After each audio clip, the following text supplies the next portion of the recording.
Lights, camera, action. आदर, आदाब, अभिनंदन, आभार। तो मैं विनीत चौधरी एक बार फिर से आप सभी लोगों का स्वागत करता हूं अपने इस प्रोग्राम लाइट्स, कैमरा, एक्शन में। और मैं सबसे पहले तो आप सब लोगों का शुक्रिया अदा करना चाहता हूं, क्योंकि आप सब लोगों ने जो प्यार दिया है, जो दुलार दिया हमको हमारे इन दोनों एपिसोड्स को, उसके लिए मैं आपका शुक्रगुजार हूं और दोनों हाथों से आपका धन्यवाद करता हूं। और एक बार फिर से एक नए एपिसोड के साथ आपके सामने मैं खड़ा हूं। अब आप देख रहे होंगे कि मेरे पीछे जो सेट है वो एक फिल्म का सेट है, और वाकई एक फिल्म की कहानी मैं आपको बताने वाला हूँ। उस पीछे की कहानी मैं आपको बता रहा हूँ। मैं बात कर रहा हूँ सन 1964 की। सन 1964 में मेरे श्रद्धेय, मेरे फेवरेट कलाकार किशोर कुमार साहब की एक फिल्म आई थी, मिस्टर एक्स इन बॉम्बे। उसी से रिलेटेड एक कहानी मैं आपको सुना रहा हूँ। इस फिल्म को बना रहे थे, डायरेक्ट कर रहे थे शांतिलाल सोनी, और शांतिलाल सोनी ने अब की बार म्यूजिक डायरेक्टर्स दिया था दो नए लड़कों को, यानी कि लक्ष्मीकांत प्यारेलाल। अब लक्ष्मीकांत प्यारेलाल को कहा गया कि जाओ फिल्म के हीरो किशोर कुमार के पास जाइए और किशोर कुमार से जाके बात करिए और उस गाने के ऊपर सेटिंग करिए। तो उनके कहे अनुसार गौरी कुंज, जो कि उन दिनों किशोर कुमार साहब का नया नया बंगला बना था, वहाँ पर वो पहुँच गए। तो मैं बताना चाहता हूँ, गौरी कुंज जू में बहुत ही ज़बरदस्त एक बंगला किशोर कुमार साहब ने बनाया था, और उसकी खासियत ये थी कि वो बहुत ही खूबसूरत बंगला था और हर तरह से साज सज्जा जो उसकी की गई थी बहुत ही खूबसूरत थी और बहुत ही अव्वल दर्जे का वो बंगला बना था। लेकिन उस बंगले में एक बहुत ही अजीब चीज़ थी, कहानी के आगे मैं आपको बताऊंगा। तो ये चार लोग वहाँ पर पहुँचे उस सेटिंग के लिए।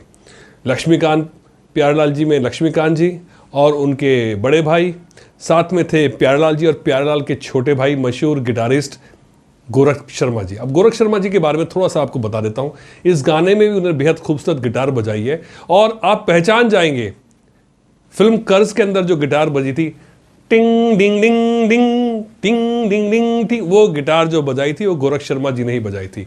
तो गोरख शर्मा जी भी साथ थे। और ये किस्सा जो मेरे को पता चला है, जो आज मैं आपको बता रहा हूँ, ये गोरख शर्मा जी के माध्यम से ही मेरे सर, मेरे गुरु, उनके ज़रिए हम संगीत को जान रहे हैं और आप तक हम लेकर आ रहे हैं।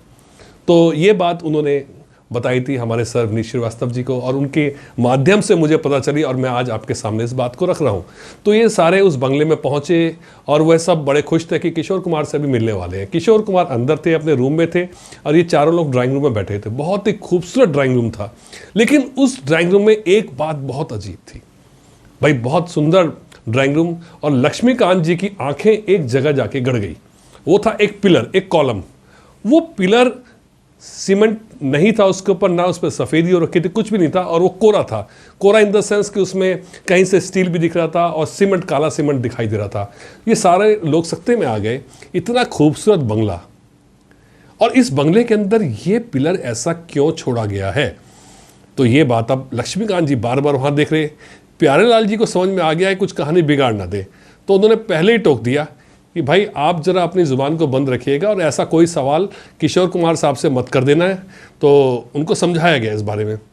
तो लक्ष्मीकांत जी ने कहा हाँ ठीक है ठीक है, गर्दन तो हिला दी।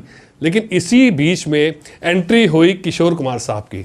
किशोर कुमार साहब आते ही बोलते हैं, और लक्ष्मीकांतम प्यारेलालम, कैसे आए हो, ये सवारी आज यहाँ कैसे, क्या लेकर आए हो, बताइए।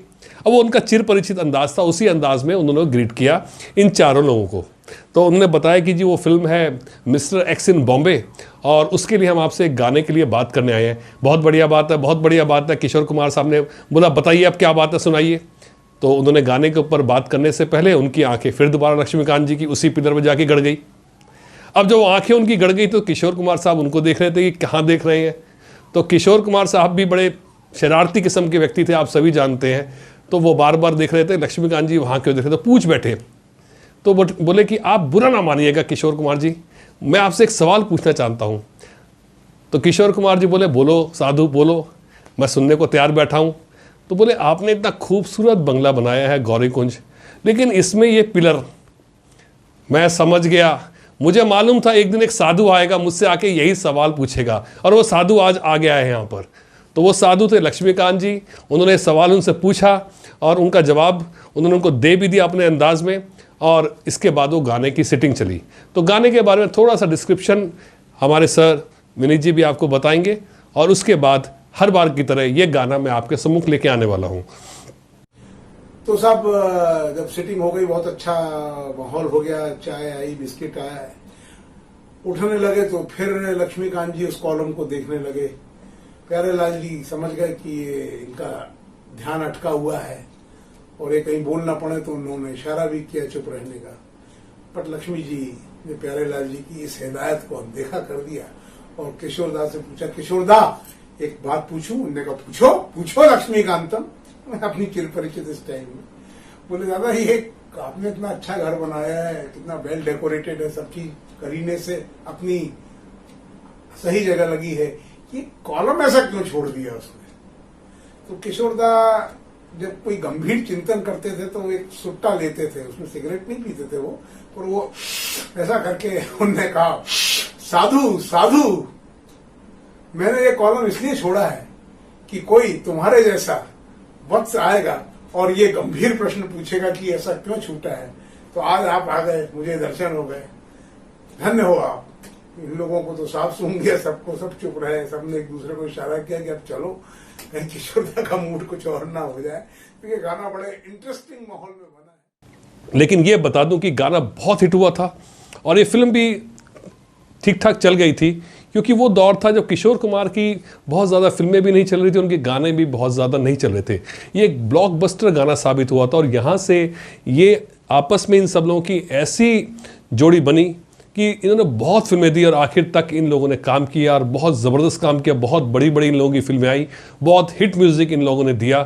और मैं सलाम करता हूँ इन सभी नामचीन कलाकारों को जिनके विषय में आज हम बात कर रहे हैं, लक्ष्मीकांत जी, प्यारेलाल जी, गोरख शर्मा जी और मेरे श्रद्धेय किशोर कुमार साहब।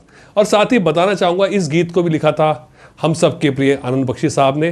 तो इस तरह से आज मैंने आपको अपने इस एपिसोड में इस गाने के विषय में बताया। मुझे लगता है कि आपको हमारा यह एपिसोड पसंद आ रहा होगा। हर बार की तरह लिख दीजिएगा आपको कैसा लग रहा है, हमें बड़ी खुशी होती है, हमें एक ऊर्जा मिलती है। आपकी जो चिट्ठी आती है, ईमेल आती है या आप मुझे व्हाट्सएप करते हैं, जो मुझे वो सब देख के बड़ी खुशी होती है और मैं आप सबका शुक्रगुजार हूँ। और इन्हीं शब्दों के साथ मैं अपनी वाणी को एक बार फिर से विराम देता हूँ और एक बार फिर से आपसे मिलेंगे अगले एपिसोड में एक नई कहानी के साथ।